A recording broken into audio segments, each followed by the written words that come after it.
In the world, there are 5 different types of tonight species. Here in the state of Florida, we have 3, the king, Spanish, and Cirro. They are found in the Gulf and the Atlantic, and tonight we're talking about mackerel here on the Chevy Florida Insider Fishing Report.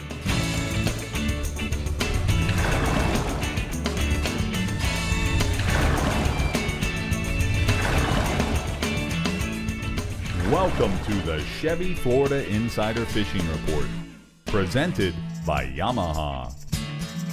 Hello, ladies and gents. You're watching the Chevy Florida Insider Fishing Report, and today we've got a lot to chat about that's making us say, holy mackerel, right, Rick? That's exactly right, Bree. Well, what can you tell us? I know you told us a little bit about the species and how many there are in Florida, but is there anything else you can tell us about? Well, the one thing that comes to mind when I think about mackerel fishing is it's a great fish to introduce to the kids, because a lot of times, Bree, you can find a lot of them. They live in big schools. They're very aggressive when it comes to biting lures and bait. Yep. So, you know what? Both coasts are full of mackerel this time of year, and, you know, I can't wait to see what Dave's got for us. Yes, me too. Dave Frail at CCA Workbench has a lot to say about these toothy critters, don't you, Dave? You know, let's not put a whole lot of pressure on me right off the bat. I can't wait to see what Dave has. He's got a lot of stuff. You know, you're putting the pressure on me. Do you feel it? Do you feel it? On me. Do you feel that pressure?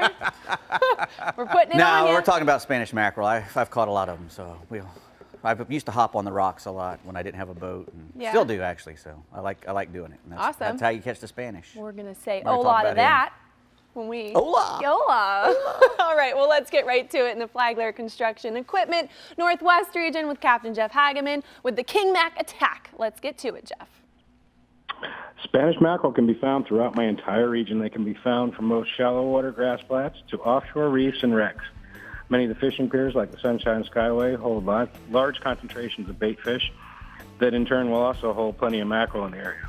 They're fast and aggressive feeders, like you were just talking about, Rick, and they got a bunch of teeth. So with that being said, wire leader is a must, or an extra long shank hook. As far as baits go, for Spanish mackerel, live sardines, scaled sardines, Spanish sardines, and thread fins are hard to beat. Kingfish, you want to use a little bit bigger bait to get those bigger fish, blue runners, and bigger thread fins. You want to take an extra few minutes stocking up on these baits and make a few more throws with the cast net to have plenty of bait and chum to increase your catch. Basically, what you want to do in our region is anchor up tight of any artificial reef or hard bottom in our area, and put a chum bag out, get a nice slick behind the boat. They're attracted to the smell, so get that slick going first, and then you're going to chum with live baits and fresh cut sardines as well. Once you get them behind the back of the boat and get them fired up, this is also a great time if you're a fly fisherman to get those fly rods out. They're a lot of fun to catch on flies, clousers, and deceivers with a little piece of wire in front of them. And any kind of sardine imitation works really well. As far as artificial baits go, you can catch them on jigs, spoons, and a lot of the bridge or pier fishermen will actually throw a gotcha plug, which is a weighted tube lure, and they can cast them really far. That's why they choose them. And with artificials and with any kind of mackerel, either Spanish or kingfish, they like to chase down their prey. So that fast and medium retrieve is a great way to catch them. They're fun for the seasoned angler, like you were just saying, and also fun for the whole family. And they pull a really good drag. And they're pretty good to eat as well. There's nothing like a smoked mackerel fish dip that's pretty hard to beat. Most of our fish average anywhere from, on the Spanish side, from 1 to 6. And our kingfish, our schoolies are usually that 5 to 10 pounds with the 30-plus pound smoker, and we have plenty of them. And I got a photo here with Captain JB with a nice West Coast Spanish mackerel caught on a recent trip. Looking good. Tell me about the grouper fishing, bub. The grouper bite right now in the region this summer has been really good and pretty consistent. The red grouper bite right now has been over that flat Swiss cheese or hard rock bottom in 60 to 120 feet of water. Cut squid, cut sardines have been the bait of choice on a knocker rig. 6 to 9 aught hook, depending on the size of bait you're putting down, and 6 to 10 ounces of lead, depending on the depth and the tide you're fishing. If you got a lot of tide, you might want to put a little extra lead to keep you straight up and down. There's a lot of bigger red grouper out there right now, but most of our fish are averaging just under legal to about 6 pounds. The gag grouper bite has generally been a little bit deeper than the reds, and that's been in that 90 to 170 feet of water. It seems to be the right depth over rock piles, ledges. Once you get to these depths, you're going to have to fight your way through the red snapper to get a gag. So if you're targeting gags, put a big pinfish down or a big grunt down, and that'll keep the smaller red snapper off your baits, and you can target those gags and the bigger ARSs. Heavy gear right now is a must. Standard bottom rig with 100 to 150 pound fluorocarbon leader, and a 7/0 to 12/0 hook, depending on circle hook, depending on the size bait you're using, and 8 to 16 ounces of lead, depending on the depth of the tide. Or if you're power drifting, when I mean power drifting, you're on your motors, not anchored up, and holding over the spot when you get deep. That's a good way to catch our grouper on our area. And we get quite a few of the big 30-plus pound fish at this time of year, but our average right now is running anywhere from 4 to 8. Moving inshore, Captain Jimbo Keith, the saltwater fishing charters out of Cedar Key, repeats the inshore that the trout bite has turned up the past week and is starting to key in on the flats and that hard shell bottom with lots of current. He said that's the key, lots of current and that shell bottom. The most productive bait has been a B52 Super Sounder cork with a saltwater assassin sea shad tail. That's hard to say. The colors that are working best this week have been that bone diamond and the green moon. Further up the coast in Keaton Beach, Captain Pat McGriff, the One More Cast Charters, reports that the trout bite has been good over the turtle grass in that 4 to 7 feet of water, and he's using pinfish under a back bay thunder cork with about 34 inches of leader under it. And I got a photo of a nice trout caught on Captain Jimbo's boat on a recent trip. It looks good, bub. It's a good trout. So what about some redfish? Staying inshore with redfish, Captain Jordan Todd out of St. Joe Bay reports the redfish bite right now has been on fire in St. Joe Bay. Several large, big schools are showing up off that first sandbar ledge in 4 to 5 feet of water south of the marina. He's focused in the first couple hours of the falling tide as the schools have seemed to move along the tide, along that drop-off. He's using live pilchards or small pinfish with a 1/4 ounce or a split shot or free line pilchard works really good too. Also, a 1/4 ounce gold spoon is also getting some pretty good bites. Further down the coast, Captain Mario Costello of Tall Tail Charters out of the Plantation Inn on Crystal River reports a good redfish bite on the rocky shorelines from Crystal River to Yankeetown. They're holding and targeting them on the last hour of the incoming tide. He's using pinfish or pigfish with a 4/0 circle hook. Most of the redfish right now are slot size and also from 28 to 34 inches. The southern part of the region, the redfish bite has been good on that flood tide. In the beginning of the outgoing tide, most of the fish are going to be up underneath the mangroves, and fresh cut bait has been the key. Fishing the mangroves underneath that shadow line and mangrove overhangs. And I've got a photo of Colleen Clark with a nice 34-inch overslot redfish caught with Captain Mario Costello on a recent trip. All right, thanks for all the pictures this week, Hag. We're going to go ahead and take a look at the Northwest region hotspots. Inshore, snook along the beaches, passes, rivers, and creek mouths. You want to use sardines and pinfish for bait, either free line or corked. And then offshore, try the mangrove snapper on the artificial reefs, wrecks, and other high relief structure in 25 feet of water or more. Use small fresh cut sardines on bait on a 1/0 to 3/0 circle hook with the lightest lead possible, Bree. All right, now coming in hot on the FaceTime from our other studio in the Strike Zone Northeast region is Captain Tommy Danger. What's up, Garage studio. I'm here, guys. What's happening? Yeah, satellite studio. It's beautiful. You're looking good there, Tommy. Thank you, thank you. Hey, you know what? Here in the Strike Zone Northeast region, we love our kingfishing, and this summer it's been a pretty good one for it. You know, the kingfish, pretty much one of the most targeted species here during the warmer months, and you can find them along the reefs and wrecks offshore and right along the beach pretty much all summer long. In fact, you can even catch some big kingfish off of some of the local piers when the conditions are right. Now, for most of the summer and even right now, there's quite a few kings in the 10 to 20 pound range on the live bottom reefs near shore about 60 to 80 feet deep. You're gonna look for structure that's holding bait, and that's usually where you're gonna find the fish, although sometimes you might wanna just troll over the structure and see if those kingfish are just hanging out. Now this weekend and leading into next week's full moon, this should be a great time to go look for that big beach kingfish, as historically leading up to that full moon, some bigger fish are gonna show up near the beach. You want to troll on the beach anywhere from 30 to 50 feet of water. Keep an eye out for those bait pods. Now, most anglers are going to troll a live pogie or maybe a ribbon fish, whether you're on the beach or offshore. The typical kingfish rig around here is going to be a wire leader stinger rig with 2 treble hooks and maybe even a Boone Mylar duster just to sweeten it up a bit. Now, I'll tell you what, if you're looking to get set up with the kingfish stuff, you definitely want to load up at Strike Zone. Head up there, see Dave and his crew. They've got that stuff seriously dialed in. Now, when you're trolling for kingfish, you're going to want to troll as slow as possible, and many of the best kingfishermen around here, they're going to use drift socks. Now, if you have a power pole, go ahead and use one of their drift paddles. That works really well to slow you down. Now, I've got a picture here. This is Campbell and Owen Phillips with a couple of those nearshore kingfish they recently doubled up on out of Jacksonville. Nice. Now, just like Hag was saying in his region, the grouper bite. This might be a good weekend to check out your grouper holes.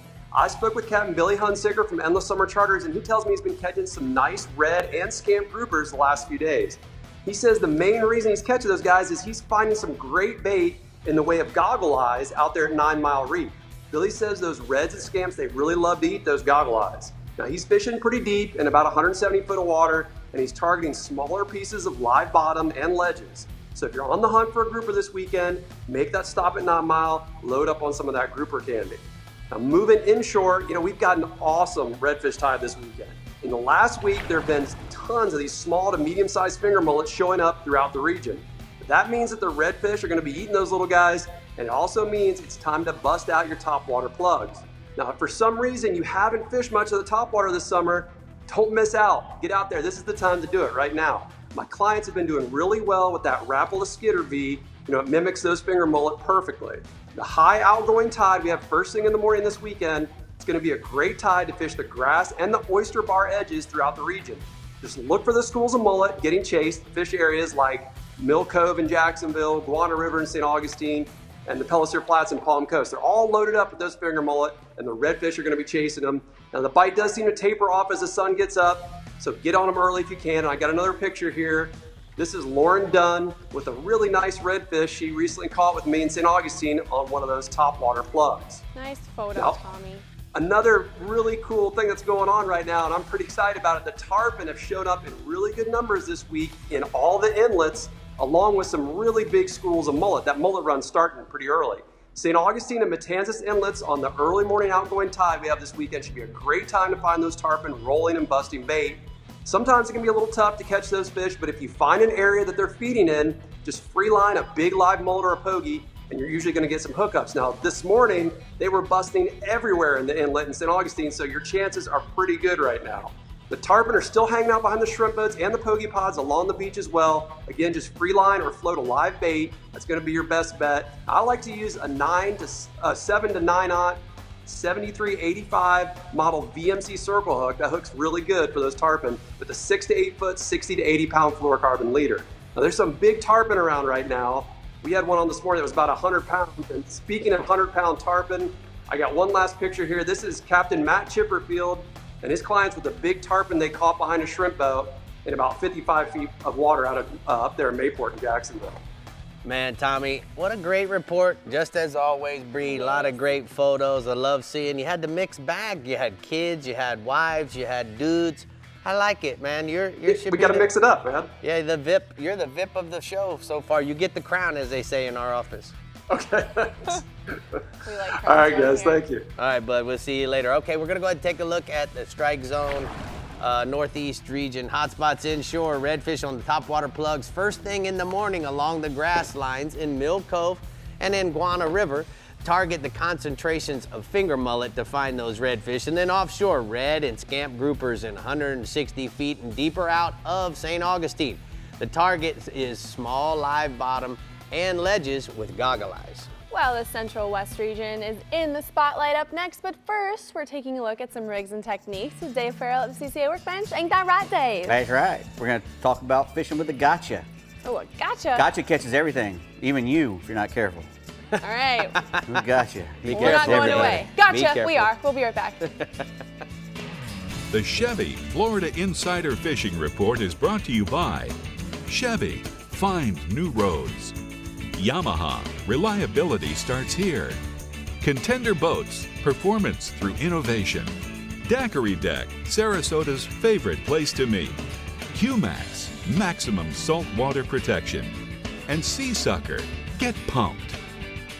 You each drive a Ford pickup, right? Yes, sir. I have a Ford F-150. I've always been a Ford guy. I have a real treat for you today. Awesome. I'm going to show you a next generation pickup. Let's do this. This new truck now has a corner step built right into the bumper. Super cool. The bed is made of high-strength steel, which is less susceptible to punctures than aluminum. Aluminum is great for a lot of things, but maybe not the bed of a truck. And best of all, this new truck is actually Oh, my. the current Chevy Silverado. I'm speechless. This puts my poor truck to shame. I tell you, I might be a Chevy guy now. Meet the water's lightest 25 horsepower four-stroke, the all-new Yamaha F25, the new standard and 25 horsepower portable four-strokes. At just 126 pounds, it's got the best power-to-weight ratio of any 25 horsepower four-stroke on the water. With performance that bests the previous Yamaha F25 and features like Yamaha's VTS for precise trolling speeds, batteryless EFI, built-in resting pads, and carry handles, it's the perfect portable power for small boats.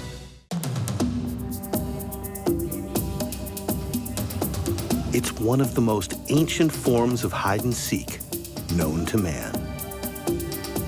And nobody knows how to play the fishing game better than the backcountry guides and offshore captains of the Florida Keys and Key West.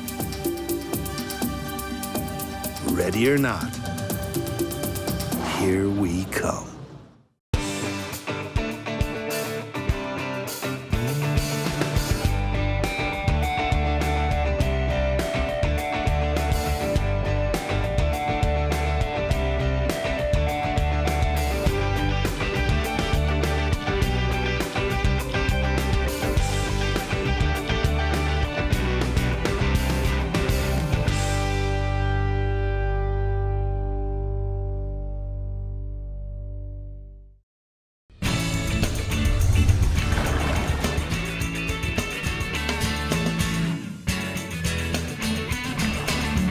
Welcome back, everyone. Let's take a look at the FWC news and notes.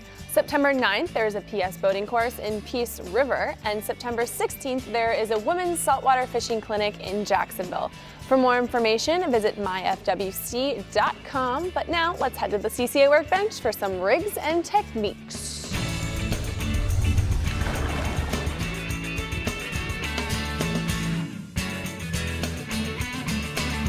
So we're here at the CCA workbench, Yes, sir. Dave, and we're going to be talking about all different types of mackerel. So why don't we just jump right in there? Well, we're going to be talking mainly about Spanish mackerel. When we talk about kings and wahoo's a mackerel too, during other parts of the year. So I wanted to just focus on the little Spanish mackerel because he's the one that just about everybody in Florida can catch. You can stand on the shore and catch a Spanish mackerel, which you can't really say about the other ones. You might get lucky and catch a kingfish from a kayak close to the beach or something, but the little Spanish mackerel, he's the guy that we can catch. And how do you know that this is a Spanish? Well, for one thing, it's these little spots. He's the one who's got the little yellow spots on him. A Cero mackerel looks very similar and has a lot of yellow on him, but most of his yellow is streaky. He's got streaks of yellow, lines instead of dots. And the little first dorsal fin is always got a black front edge, and that'll tell you between the little king mackerels and the Spanish mackerels, and between the king mackerels and the Spanish. Notice that his lateral line is pretty straight. Right. It's got a little dip right here. Right. A king mackerel's dips way down. It's got a great big dip. Oh. Yeah, it's got a huge dip. So that's the difference between the king and the Spanish mackerel. When they're little, it's hard to tell the difference, but that's how you would tell the difference. Thank king sailfish mounts for that beautiful Spanish mackerel. Yeah, man. And then the small kingfish do run with the yes. A lot of times you'll catch them Spanish. together. Yeah. So it's good to know, especially with the limits and everything, because you can keep 12 of these, 12 inches long. Once they get 12 inches long, you can keep up to 12 per person. We're going to talk about the teeth, I'm sure. Yes, so sir. Let me set this down. Just like all mackerel fish, Spanish mackerel have sharp teeth, so you're going to have to use something to, to keep from getting cut off. I like to use wire. This is number 9 wire. I wouldn't use number 9. I'd use like number 4. Right. About as high as I would go, or 50, 40-pound monofilament. Depending on the size of the mackerel you're catching. If you're catching little ones, you could probably get away with 20-pound mono, but you're going to be losing a lot of stuff. I would probably, the lowest 40? I would go would be 40. Yeah. And then, You can bump up to 60. Yeah, and if you want to, you can use a little piece of wire and you can attach it to, some mono, and just run a little short. This is a long piece. I just did it so you can see it. But sometimes I'll only have a little piece of wire like this long. Right. And what I'll do with this way is I'll keep losing stuff, and if I'm not breaking it off, I'll just keep hacking it away until I get it, about shorter and shorter and shorter. Right. But this little lure here, if I'm standing someplace, there's 2 or 3 different ways to catch Spanish mackerels. But if I'm standing on a rock or a jetty, which I did a lot of as a kid, that's how I, started fishing, was going out on the jetties. And that lure right there is probably your best one for just about everything. The little gotcha. And you heard Hag talk about it. It's a little tube lure with a weight in the front.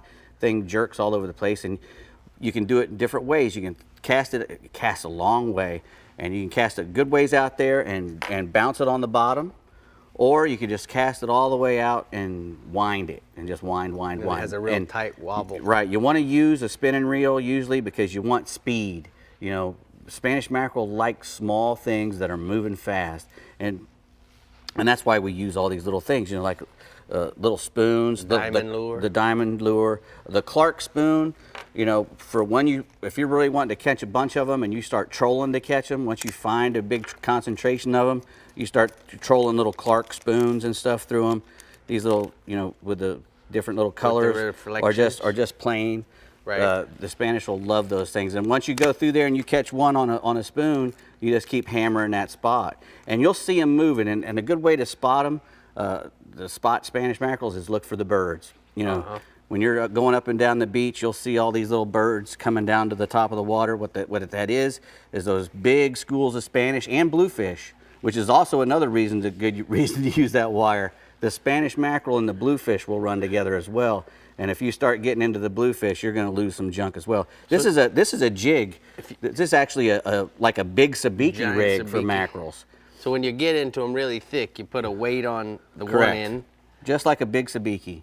One end, and then you got all of these, and you just jig this quickly. You're right, up and down, up and down, up and down, all the way to the top and all the way down. And you'll notice they've got this like a shrink tube on here, and what that does is it keeps their teeth from hitting tearing up the lure and getting into that little line right there and cutting you off, because they're bad about cutting you off. If any kind of lure you're going to be using, just make sure you bring a lot of them.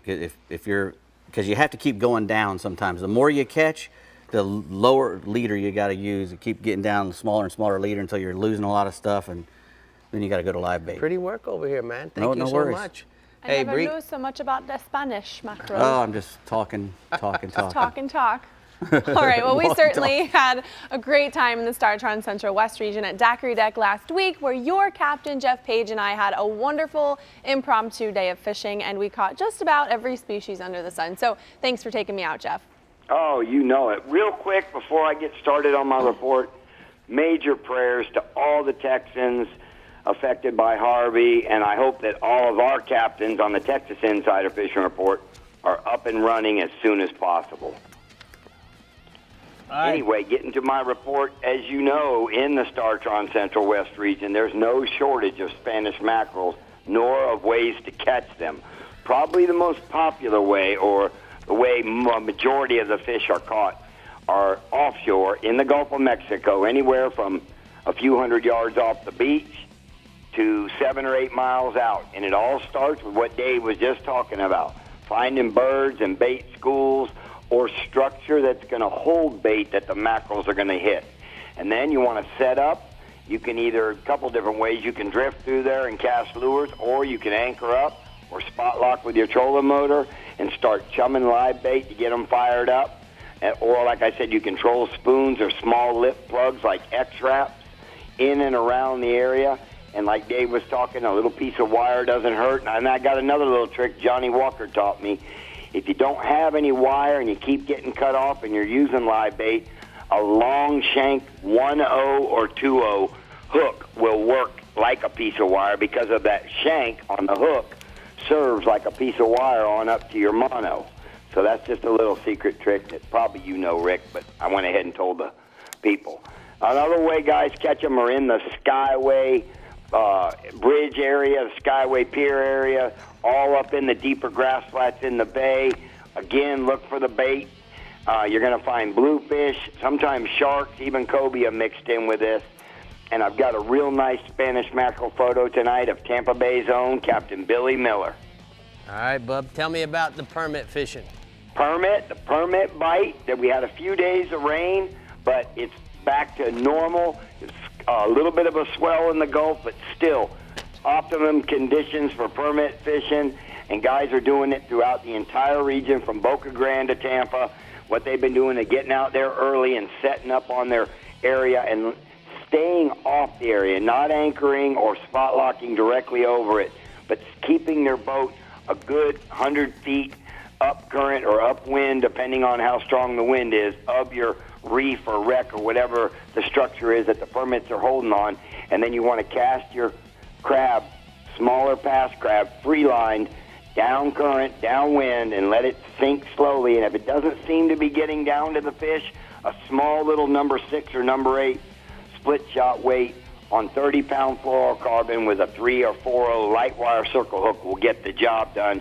I've got a permit photo tonight of Brian Richards Jr. with a nice permit he got with Captain Travis Yackle out of Little Harbor in Ruskin, Florida. All right. Moving in. Oh, I know what it is. Navionics time. Yeah, we're going to go to Navionics. Thank you so much, Paige, for keeping me straight on that. Now, certainly, we're talking about a place that I've spent a lot of time at. We're talking about Long Bar. And the key to what's going on right now at Long Bar is as the mullet are starting to come into the bay, they're going to actually follow along the bars. The other thing that's really going on at Long Bar is as you see these nice little drop-off areas, all of the potholes there are filling up with small, legal-sized mangrove snappers. Yeah. So keep that in mind, guys, that you can catch trout on the drop-offs out here, and then as you want to go and get your 4 trout or so, then you want to go catch some snappers for the table, you can certainly go to those drop-offs. Look for the potholes, chum a little bit, and use cut bait on the bottom. That'll work, don't you think, Paige? I know. I like it. I think you've seen Long Bar once or twice. I have. You took me there many, many times. Okay. You know, species 1 inshore, redfish, all the rain we had has only helped our redfish bite to start biting better and showing up in better numbers. And I think that clean water was prohibiting them from hitting as good, because they're really biting good now down south in Gasparilla Sound, Catfish Creek, Whiddens Creek, Bull and Turtle Bay. Look for the fish holding on the oyster bars and up tight to the mangroves on the higher stages of the tide, around the north part of the region, around the mouth of the Manatee River in Palmasola and Teresita Bay. Free-line pilchards or pinfish will work. Chunk ladyfish up against the bushes, or a quarter-ounce spoon or a Bass Assassin sea shad in the golden brim pattern on a quarter-ounce chartreuse head. And I've got a picture of Lady Di with lovely Bree on a couple redfish they caught with me last week. How did Bree get from there to here? Okay, and last species, pompano. You know, the pompano are all up in Tampa Bay around Gandy and Howard Franklin Bridge, and also around the sandbars in all the passes from Gasparilla Pass to Anna Maria. Probably the best way to catch them and the easiest way, 3-ounce, quarter-ounce, 3/8 to quarter-ounce U-Pro pink and white flats jig with a chartreuse trailer. And I've got a picture tonight of Lady Di and Brett Wallen from Walt's Fish Market with a couple nice pompano they got. All right, thank you so much, Captain Page. We're going to go ahead and take a look at the Daiquiri Deck Central West hotspots inshore, speckled trout. Good trout fishing throughout the entire region. Find the deeper grass flats near the inlets or passes and set up a drift, throw in corked pilchards or 4-inch saltwater assassin sea shads in violet moon pattern. And then offshore, mangrove snapper, nice mangs holding on the wrecks and ledges in 80 to 100 feet of water. Live pilchards and pinfish are going to be the best bet. Now, speaking of Daiquiri Deck.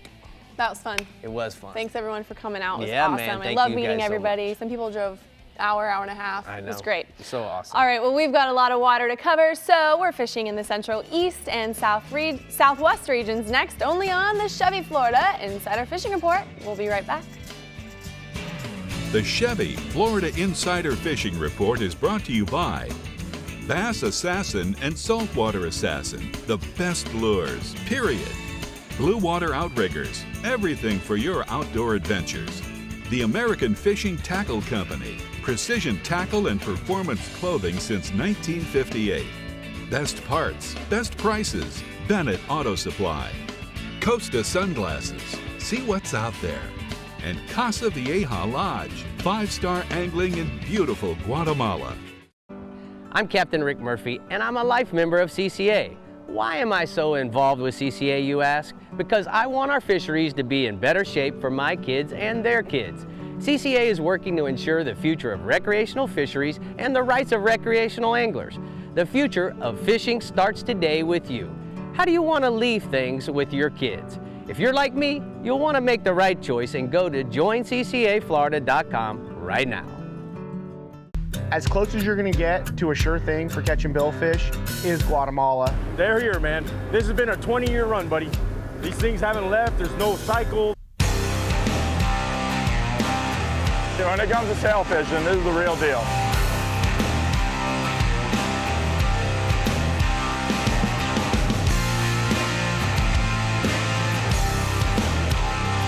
The amount of sailfish here is ridiculous.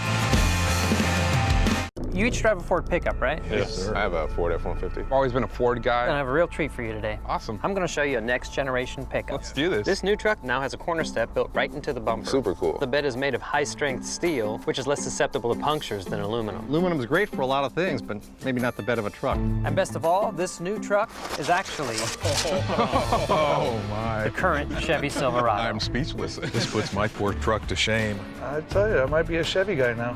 Yeah. Remember, for weekly reports from our 9 captains, you can go to our website at ChevyFloridaInsiderFishingReport.com. And don't forget to like us on Facebook and follow us on Instagram at Captain Rick Murphy and Official Insider. And you know, Captain Page mentioned it a little bit, but speaking of our captains, we want to give a shout out to our guides from the Texas Insider Fishing Report and to the state of Texas. You're all in our thoughts and prayers as you continue to deal with the aftermath of Hurricane Harvey. Hang tough. Yes, hang tough. You can also find links on our website and Facebook page on how you can help with some of the disaster relief efforts. A lot of our sponsors are doing great things, so Absolutely. It's amazing. All right, now we're setting our sights on the Bells Central East region, where I caught my first ever Spanish Mac with Captain Jim Ross. Remember that, Jim? I sure do, Bree, and I tell you what, the guys and gals around here are looking for mackerel, no matter what the type are, because they're speedy fish and they love fast-moving baits. Now, our king mackerel get most of the publicity throughout the year in this region because we catch them year-round, and those 70 to 90-foot reefs are great places to find them. But, you know, the Spanish mackerel, like you were talking about, they're getting ready to start showing up again. We had them move through in the late spring, and here in the fall time, we're going to have them show back up in our region. They're going to be chasing glass minnows and finger mullet as we start to get the beginning of our finger mullet here in the next couple of weeks as we start this run. So you're going to want to throw some spoons, X-Wrap lures, anything in the 8 to 12 centimeter size. Metal lures like diamond jigs and gotchas also work really well for those mackerel. Our current run of mackerel is going to start, like I said, whenever these minnows and mullet start streaming down the beach. So you want to get out there and get a shot at those whenever you guys and gals get a chance. For those kings, if you want to go back out to the reef, 10 to 20-pound fish are averaging out there on those 70 to 90-foot reefs right now. And the Spanish inshore are going to be 1 to 4 pounds when they start to show back up. Now, one of the things that you can also catch while you're fishing for Spanish, especially if you're using live bait, I've got a photo here, is small sharks. We typically get a lot of them that show back up as well, and Alex Krenn has sent me this picture of one that he landed not too long ago, so congratulations to Alex. Now, our other species offshore is dolphin. And they started to show back up right before this low-pressure system that we had sitting over the state. And the guys and gals that were getting out late last week were doing really good in the 120 to 180-foot depths. And hopefully this coming week we'll have the same thing. We're just starting to get our seas back down to where the guys can get back out, and hopefully those fish are going to be there. Naked Valley, who are working really well, if you want to put a small skirt over them, go ahead and do that as well. Look for color changes and temperature breaks in those 120 to 180-foot depths before you start putting your lines in. Most of our dolphin are running in the 5 to 8 pound range right now. Now, inshore, we have some black drum that are starting to run around.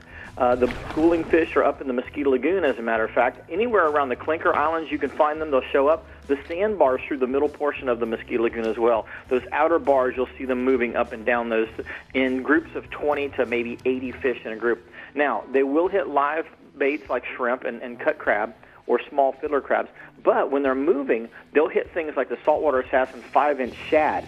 Now, I prefer the root beer red flake color. That seems to be one of my favorite colors to get them to bite when they are on the move.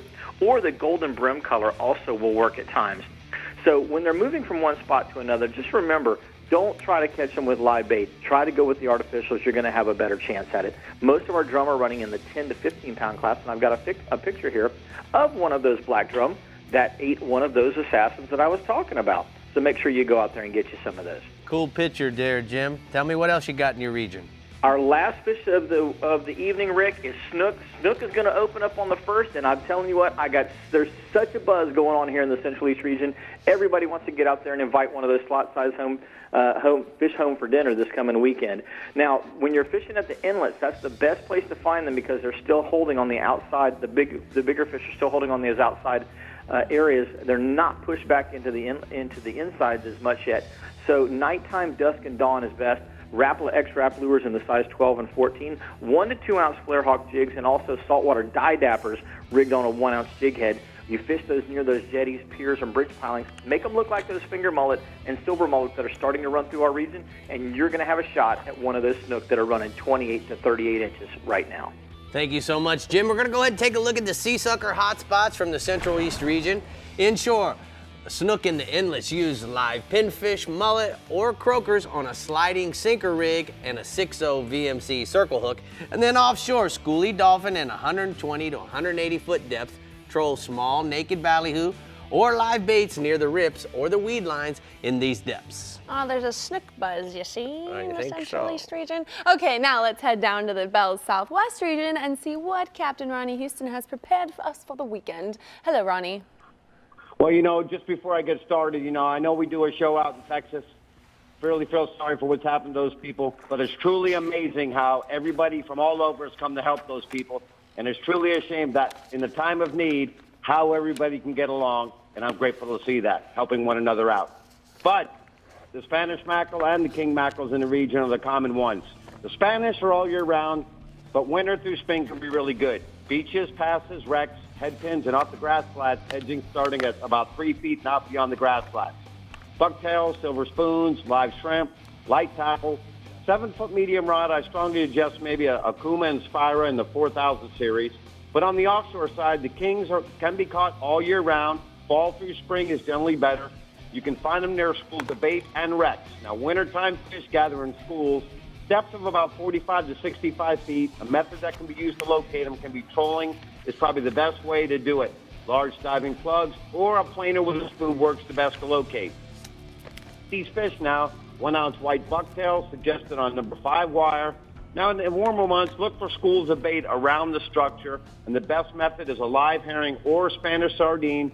Here again on number 5 wire with a VMC treble hook. Maybe a little bigger reel. Want to go to on the offshore size, I strongly suggest a good reel, the Azores 5000.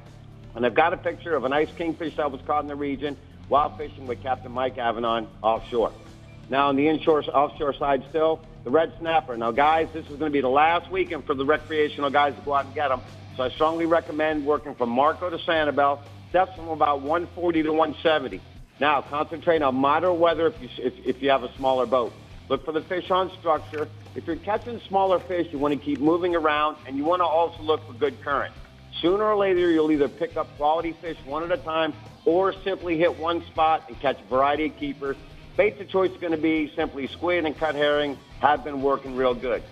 Now on the inshore side, rain, and rain. We've had plenty of it. The snooks. Plenty of opportunity for keeper snook, but the thing about it this week is you can be fishing off land, no necessary reason to be using a boat. And in the combination of snook season, you want to concentrate on culverts, swale ditches, spillways, and bridges. Immokalee Road south towards US 41 and then east towards Everglades City. Look for the good moving water.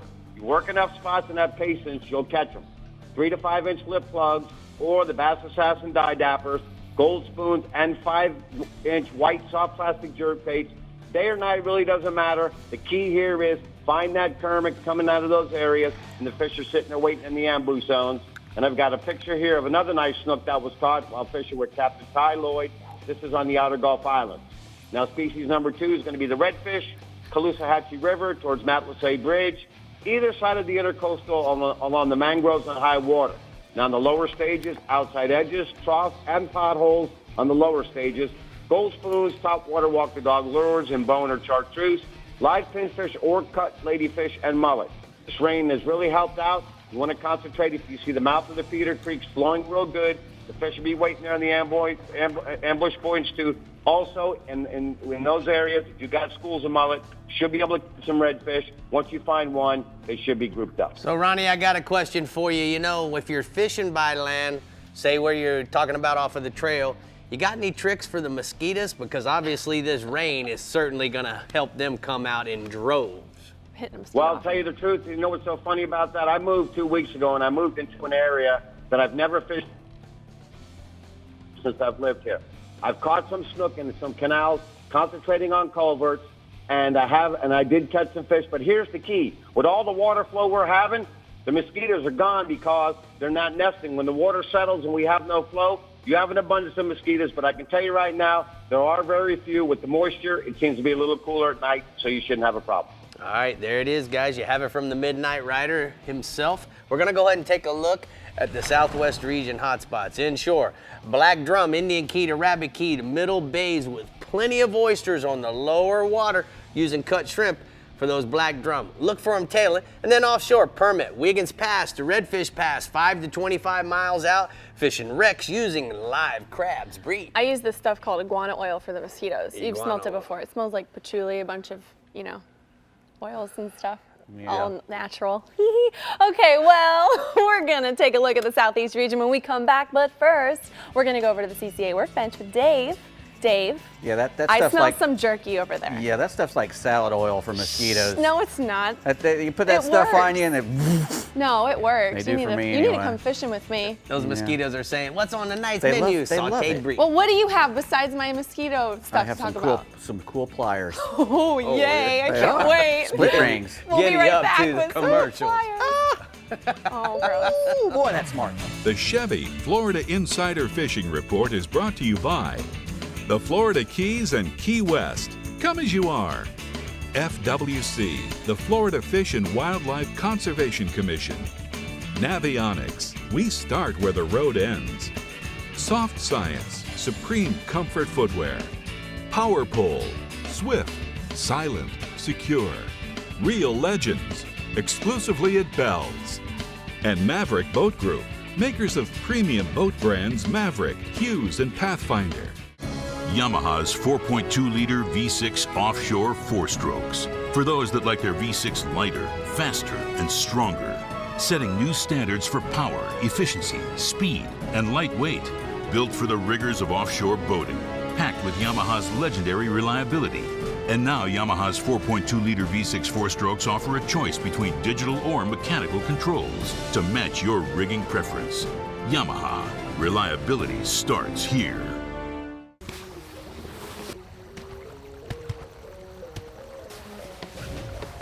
Hey, how do you like your contender? How do I like my contender?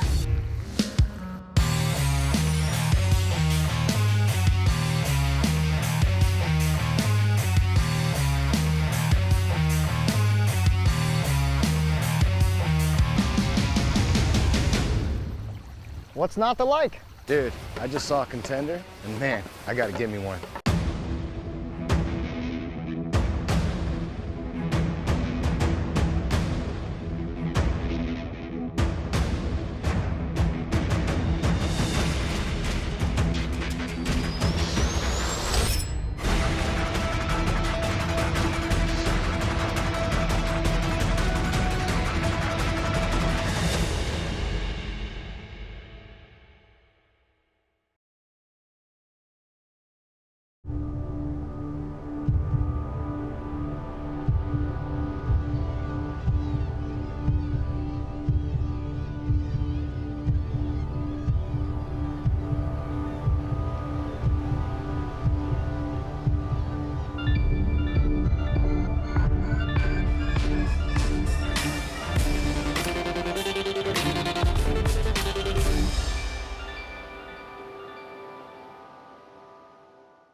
here at the CCA workbench, and as you can tell, Feel like Dave's that gopher hopping on into his soft Caddyshack. science. He's happy about talking about new products. Yes, sir. We got the world's best split ring priors, they're called. And Priors? This is a fellow from Richardson, Texas, too, so we want to help him out.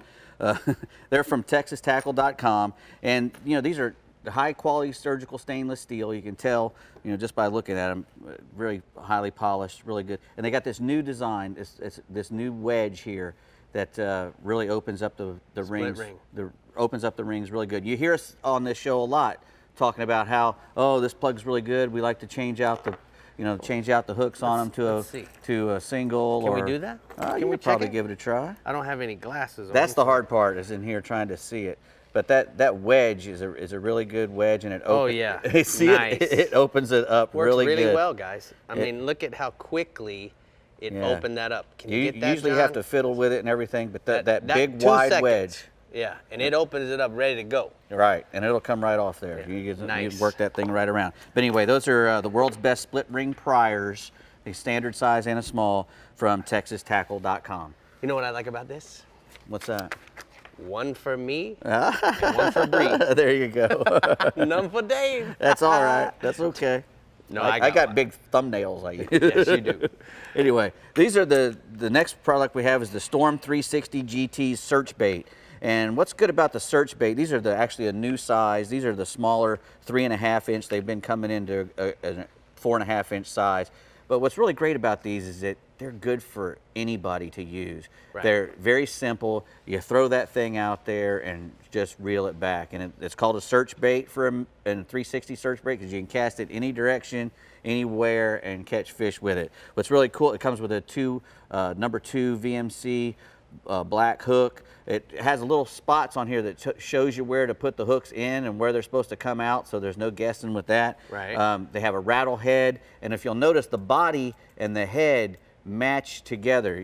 There's a little dip in the body that matches the notch in the head. In the head. So those are really cool. You can just cover water with those things. Now Everything eats them. You grabbed the wrong size. Yeah, this is supposed to be for the 4.5, the big inch. Actually, they had already sold out of all the 3.5. They got them, so the people were wanting them bad. Nice. So anyway, I couldn't get the other ones. Good stuff by Storm. Yep, Storm's doing a good job. All right, this is Fish Monkeys gloves, and these are the gripper fillet gloves. And what these are, they have really good rubberized palm and fingers. They're an ANSI 5 cut resistant.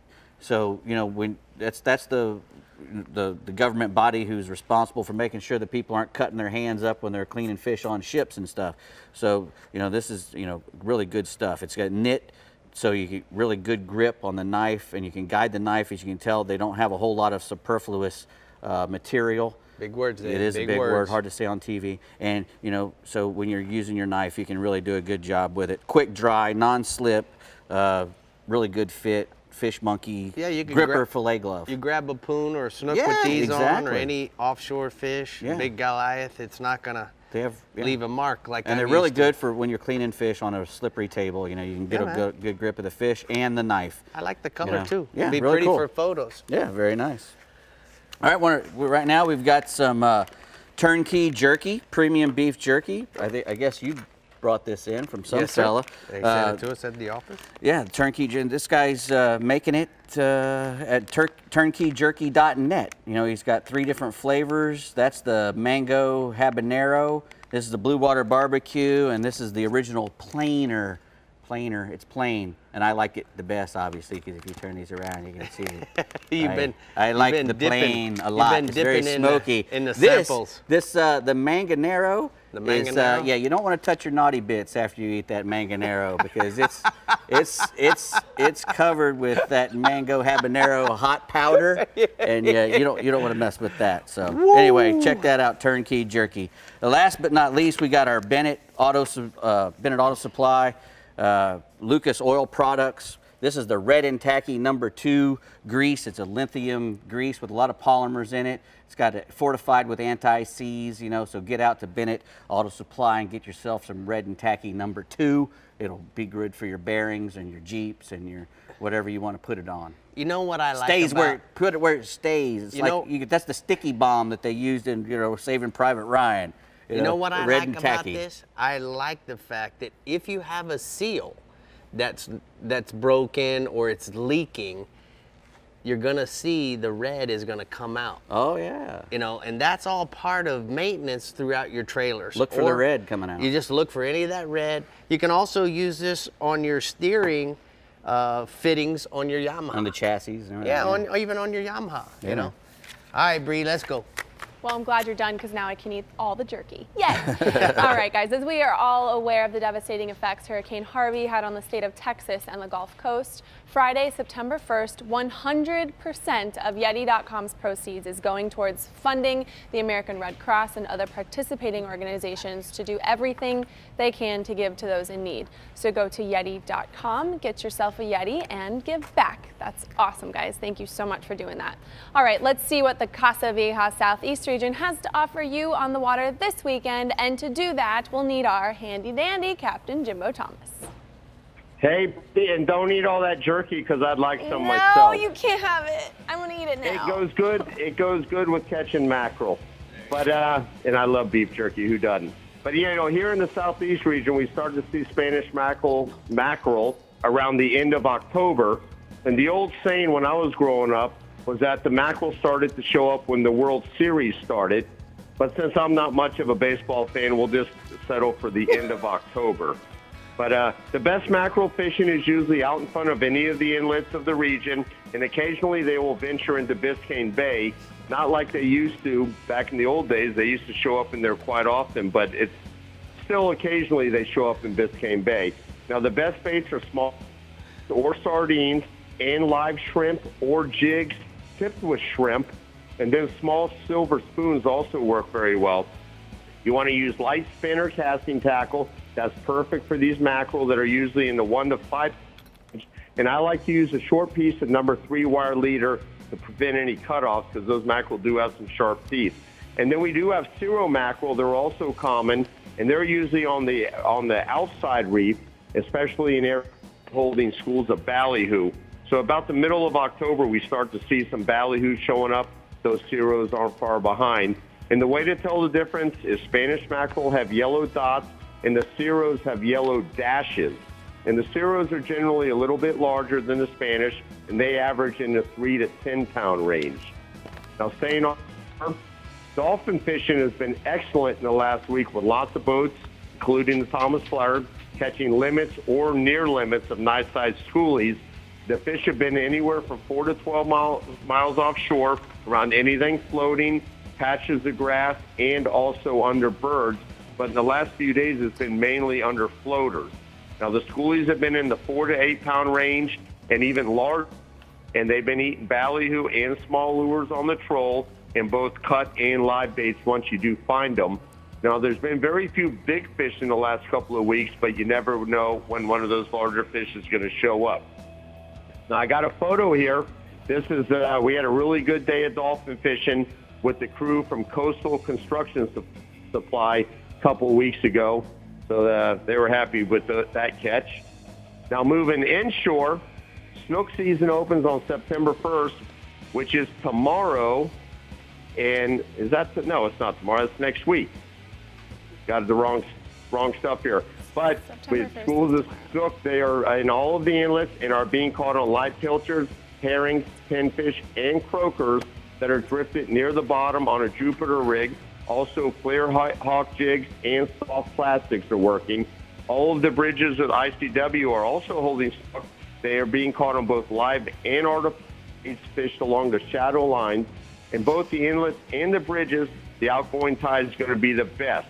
Now, along the beaches from Lake Worth Inlet south to Government Cut, the snook have been running in the troughs just off the beach. They're eating live pilchards and herrings, and also artificials that look like small pilchards. Now, the best time to target these beach snook has been early in the mornings and then late in the afternoons, either by boat or foot. And then staying inshore with this hot, rainy weather that we've been experiencing, gotten those peacock bass really biting good. Maybe they think they're back home in the Amazon River with this heat and this rain, who knows. But the peacocks are being found in all of the local lakes and canals of Dade and South Broward counties. They're biting small live minnows and shiners, Rapala shad wraps, and chartreuse, or quarter-ounce DOA terrorize in dark colors. And if you're looking to catch one of those peacocks on fly tackle, try using a small Clouser minnow fly in red and white or green and white. And look for those peacocks to bite best in the middle of the day in areas of clear water with current around the spillways, bridge columns, and any other structure. All right, Jimbo, thank you so much. Great report, even though it was just okay. I'm just kidding. We'll talk to you next week. Jimbo, here's the Southeast region hotspots. I love the fact that he takes us on a ride and no then one drops can do it like Jimbo. No, inshore snook. Look in all the inlets and off of the beaches in the evenings and early mornings where they are eating live and artificial baits. And then offshore, dolphin cast, live and cut baits offshore and around floating debris if you want to or if you find some. Like they say in baseball, I'm not much of a baseball fan. That's what I said. What? I love it. Oh, Jimbo. Okay, guys, things are looking up as we head to the top of the state, to the Panhandle region, and then calm down, dropping back down into the Keys. So don't move a muscle. We'll be right back on the Chevy Florida Insider Fishing Report, unfortunately. The Chevy Florida Insider Fishing Report is brought to you by Rapala. Catch the latest at Rapala.com. StarTron cures and prevents ethanol fuel problems. Yeti, built for the wild. CCA Florida, the voice of recreational anglers for over 30 years. Strike Zone Fishing, your fish hunt paddle store. And Guy Harvey, marine wildlife artist and conservationist.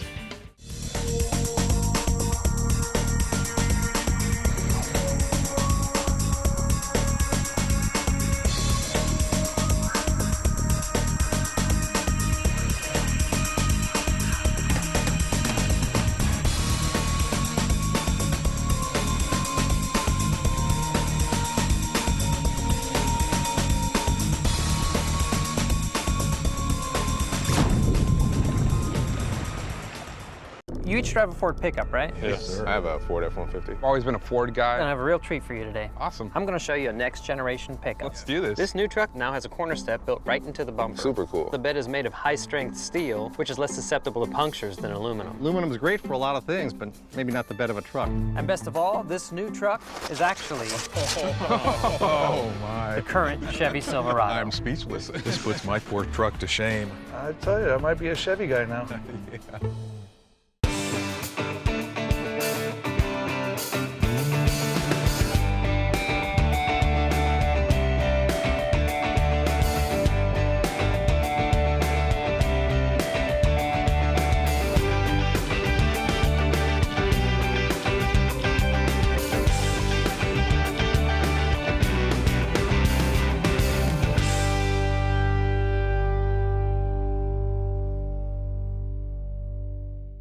Flagler Construction Equipment is your certified Takeuchi equipment dealer, servicing 55 counties in Florida. With Takeuchi, you get brute strength combined with bulletproof durability. That means low downtime and optimal production. Flagler Construction Equipment is the partner for all your Takeuchi sales, service, and rental needs, and your first and last stop for legendary customer service and support. Pros know Takeuchi. Get to know Flagler Construction Equipment by stopping by one of our 6 locations or visit us on the web at www.flaglertakeuchi.com.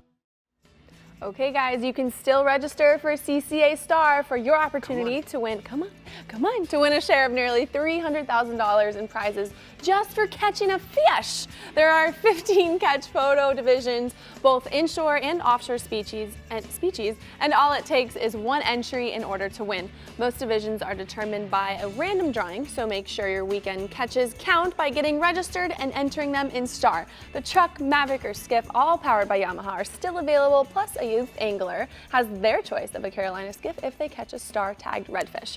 Star ends this Monday, Labor Day at 5 p.m., so you still have time to get registered and get out there. Good luck. Get your fish. Good luck. In the Yeti Panhandle region, the Kings definitely wear the crown and even the pants in this relationship, don't they, Pat?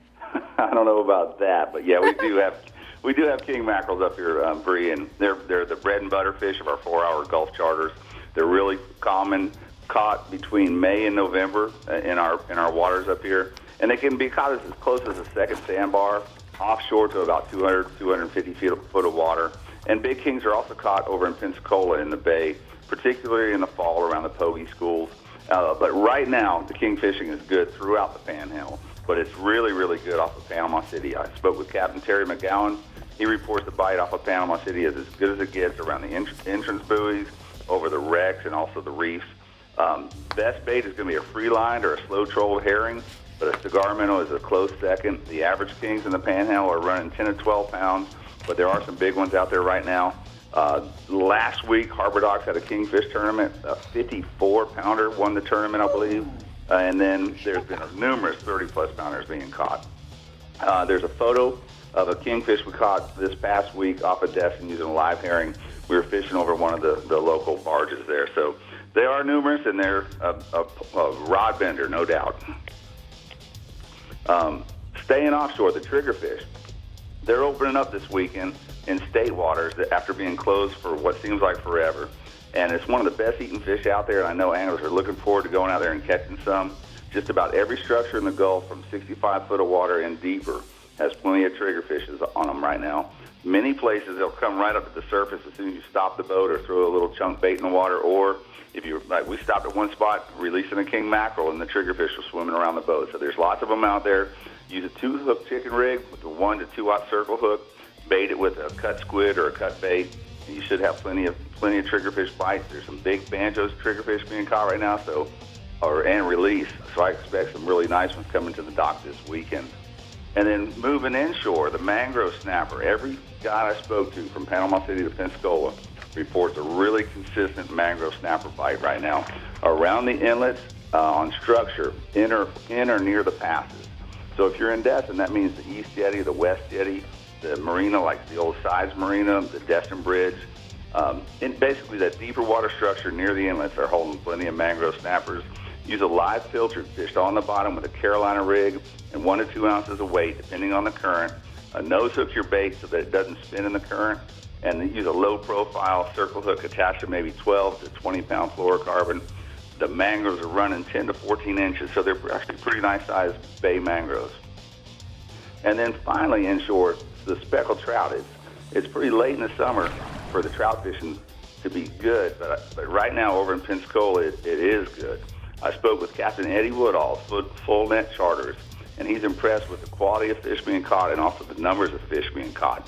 And they're finding them in the lower bay system, not on grass like you would expect, but on rocky structure like seawalls, weirs, jetties, and water 4 to 6 feet deep. And it's mostly a morning bite, and they're fishing with 3 to 4 inch pilchards or menhaden, either free lining them or fishing them on a Carolina rig.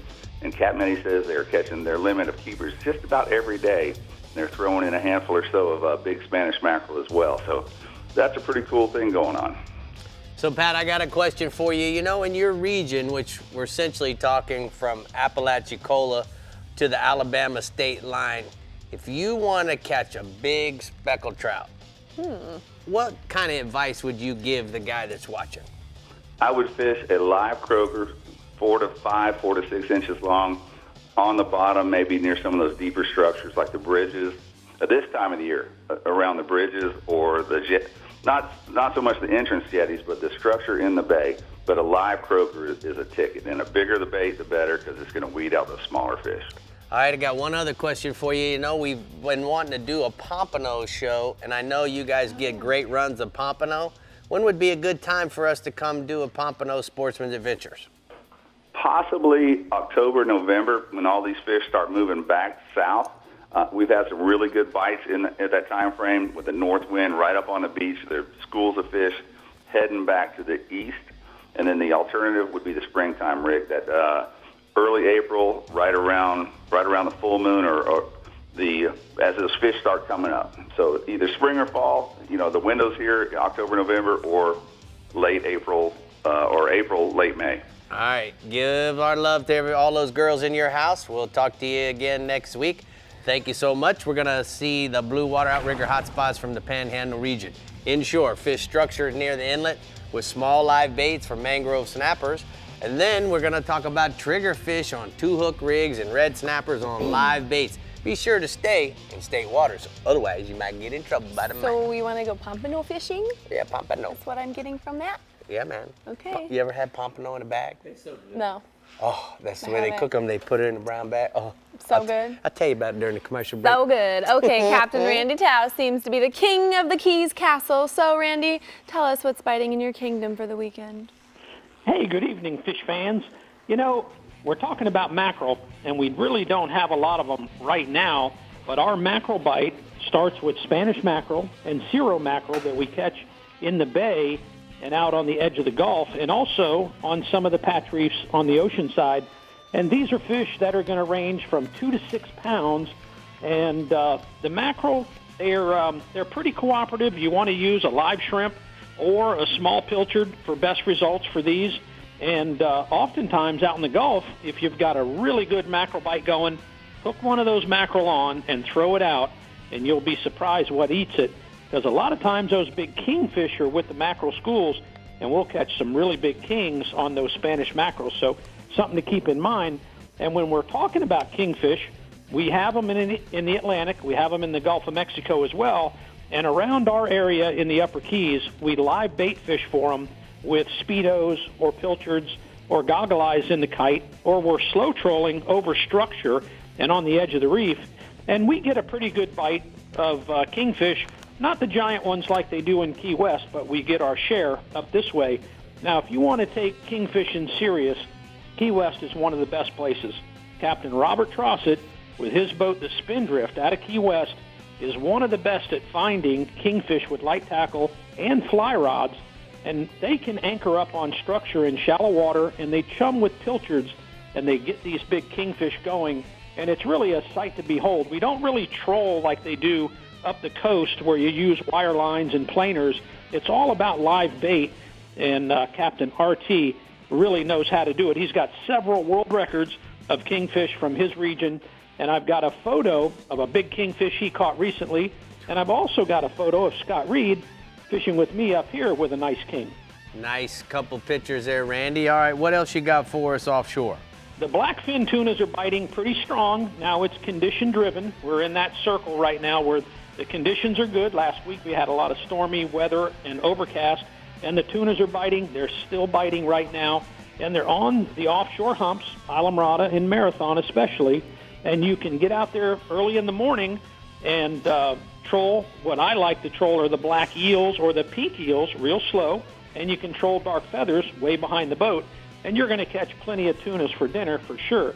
Now, I've also heard some reports out in as far as 1,200 feet of water, big flocks of birds with tunas in them, and a lot of times that's a mix with skipjack tunas, but I've been hearing more blackfin tunas in these schools than skipjacks.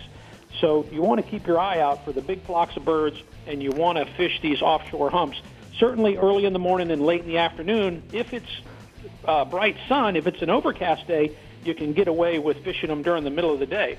I have a photo of Daryl Gwynn, who caught a nice blackfin tuna. That's kind of the typical tuna you'll catch trolling out on the humps, but we did it in his 25-foot pontoon boat.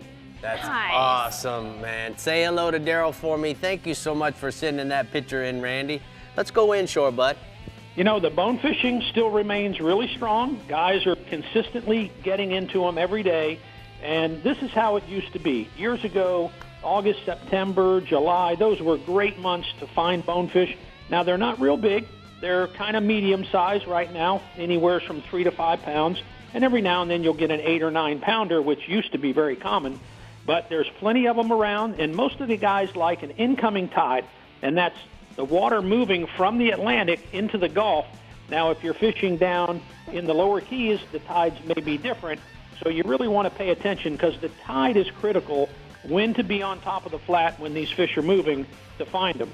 I've got a photo that Jared Roscobb had sent me. He's been really on these bonefish lately, and this was one of his 17 he caught in one day last week. Wow. That Jared's What a heck of a fisherman he's grown up to be. All right, what else you got for us? The permit fishing is still right in there. You know, the bone fishing permit kind of goes together. The permit are around on the high water, and the high tides right now, guys are finding plenty of permit on the flats and along the edges. A small blue crab's going to get the job done, and the sight fishing has been really good.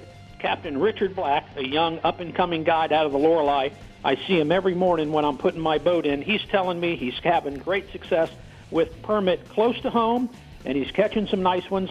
He sent me a picture of young Matt with one of his permits. All right, thank you for all the pictures this week. We're going to go ahead and take a look at the Florida Keys hotspots. Randy says inshore, we're going to go bone fishing, fish early in the morning or late in the day. Fish the low rising tide for tailing fish. And then offshore, blackfin tunas fish the offshore humps early in the morning or late in the day. Troll small dark feathers and look for the big flocks of birds. It's either early or late. My hum. I haven't sung that in a while. Sorry guys, just had to do it. Oh man, I was just getting started. Check it out. Well, Rick, there's always tournaments going on in the Florida Keys, so let's see what's coming up, shall we? ahead. All right, let's do it. The Robert James Slam Celebrity Tournament is set for September 8th through the 10th in Key West. It is the first of 3 tournaments in the annual Redbone Celebrity Tournament Series. Set for September 15th through the 17th, the Herman Lucerne Memorial Backcountry Fishing Championship is named after the man known as Mr. Everglades. Anglers will target multiple species in Everglades National Park. The Marathon International Bonefish Tournament is scheduled September 15th through the 17th and is the longest running tournament in the Keys. This tournament recognizes individual and team champions scoring releases of the largest bonefish and permit and top anglers in fly and Grand Slam divisions. For 18 years, the Take Stock in Children Backcountry Challenge in Key Largo has offered anglers the opportunity to win coveted trophies for trout, snook, and redfish. This year's tournament is set for September 22nd through the 24th.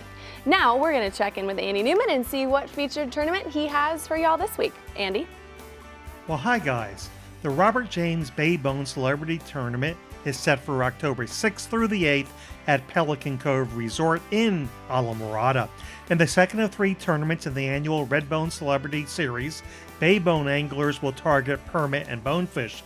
Of course, as Bree just mentioned, Keys Redbone events raise funds for cystic fibrosis treatment and research. More information at redbone.com, and for more details on all upcoming tournaments in the Florida Keys, it's always flakeys.com. Well, thank you, Andy. We're almost there, guys. Coming up, we have the East Region ready to rock your mackerel catching socks off, so stay hooked. We'll be right back. Were you going to say something? Sorry. No, I had to get that I'm just out. saying one more. Oh, one more. We'll be back. The Chevy Florida Insider Fishing Report is brought to you by Chevy. Find new roads. Yamaha. Reliability starts here. Suffix. The world's most hardcore fishing line. The IGFA. Conservation through education. Get your hands wet. Flagler Construction Equipment. Your exclusive Takeuchi dealer. And Okuma. Inspired fishing.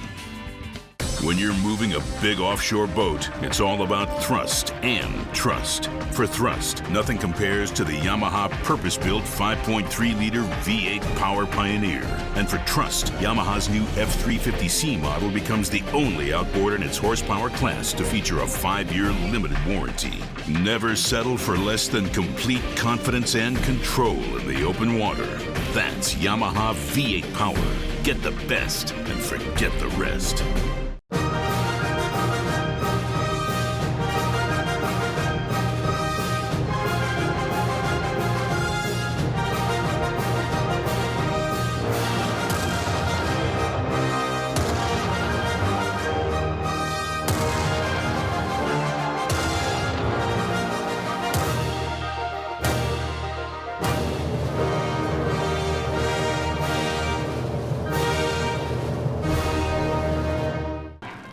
Remember the glory days of gasoline? It's just not made the same anymore. Kick your gas into gear with StarTron. Pump up the performance in all of your engines. Cure the problems of ethanol with the power of enzymes. And maximize your mileage every time you drive. Kickstart your engines with StarTron.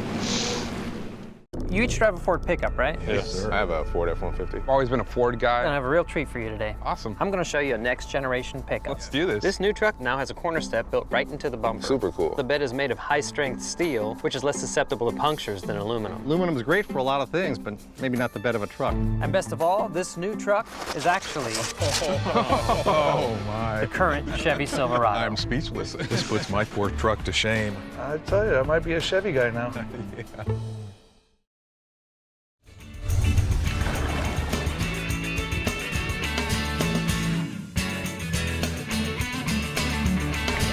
Today's power pole tip, it's about using my drift paddles when I'm fishing a deep water offshore pattern.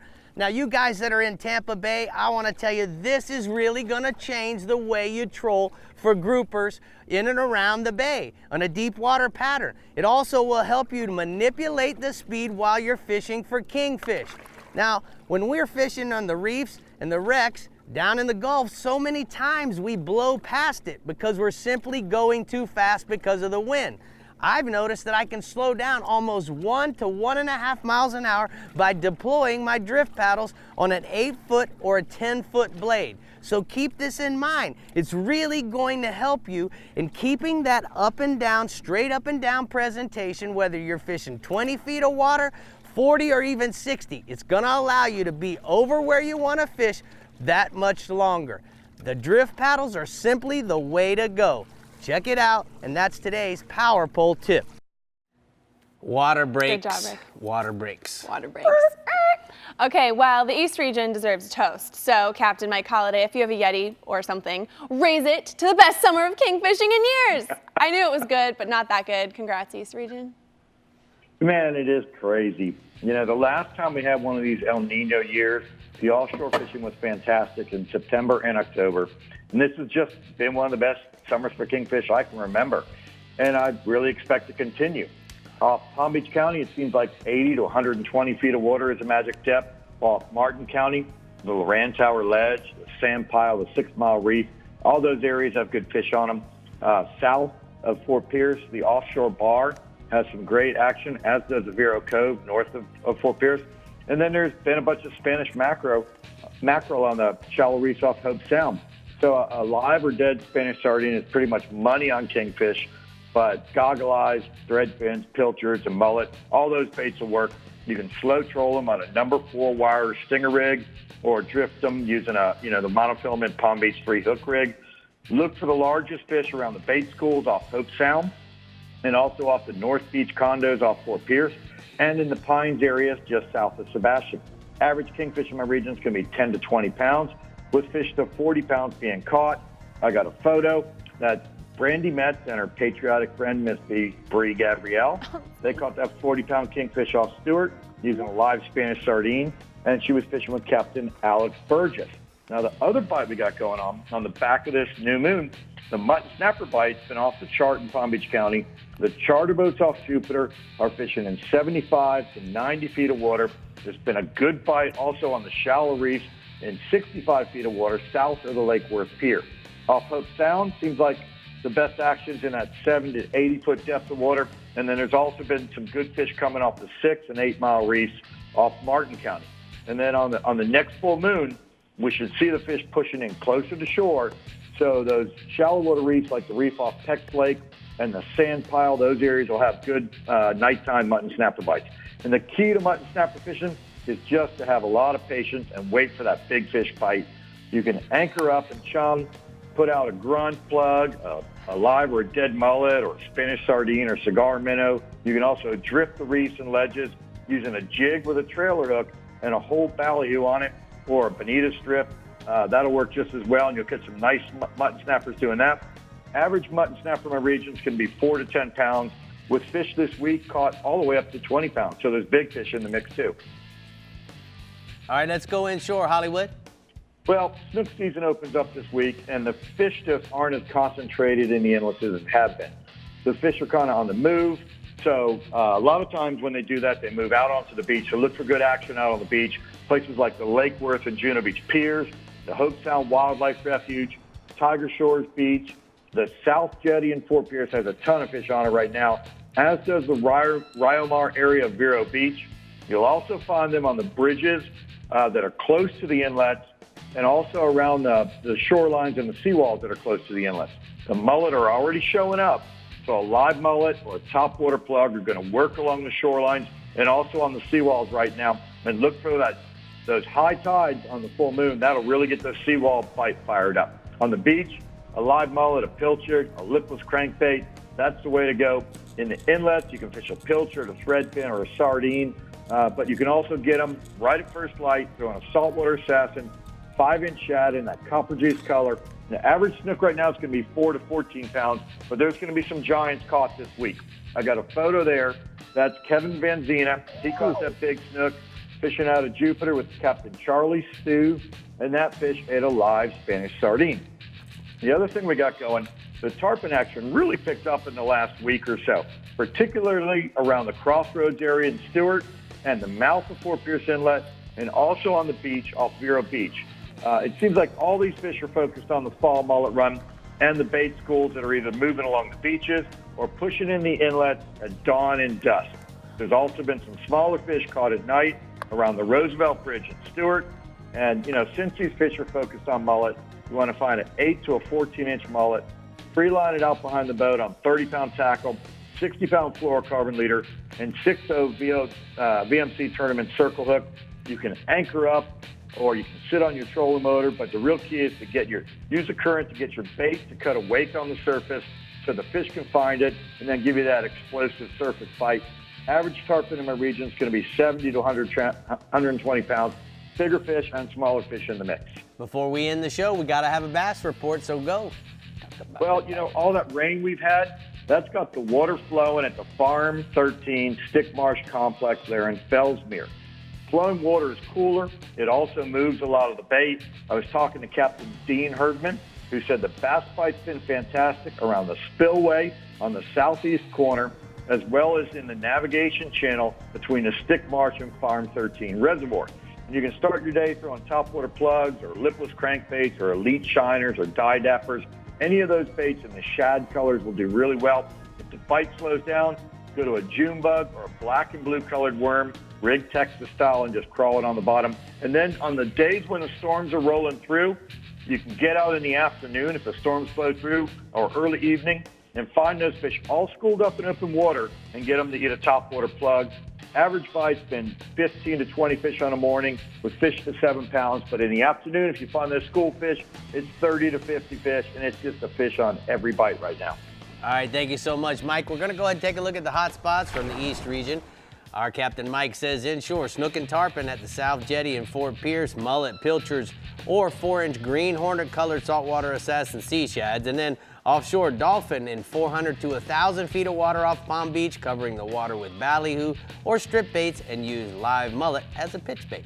Okay, we've set y'all up for a great weekend of mackerel fishing, but stay tuned because when we come back, we're telling you what we're hooking up to next week right here on the Chevy Florida Insider Fishing Report. Tried, I couldn't. Wow, you're dying to see. You each drive a Ford pickup, right? Yes, sir. I have a Ford F-150. I've always been a Ford guy. I have a real treat for you today. Awesome. I'm going to show you a next generation pickup. Let's do this. This new truck now has a corner step built right into the bumper. Super cool. The bed is made of high-strength steel, which is less susceptible to punctures than aluminum. Aluminum is great for a lot of things, but maybe not the bed of a truck. And best of all, this new truck is actually Oh, my. the current Chevy Silverado. I'm speechless. This puts my poor truck to shame. I tell you, I might be a Chevy guy now. Yeah. The ultimate predator has evolved again. Now, Yamaha VMAX SHO Performance is prowling the waters in 4 hungry, exciting new models. With their 4 valves per cylinder and double overhead cam fuel-injected design, these advanced 4-stroke predators are taking performance to a whole new level. Vicious, lean, efficient.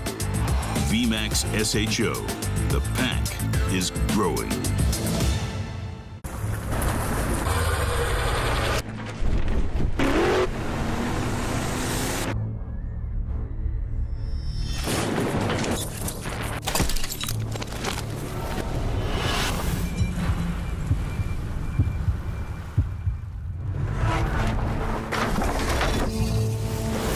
When you're paid to put fish in the boat, you don't mess around with the thing that puts fish in the boat.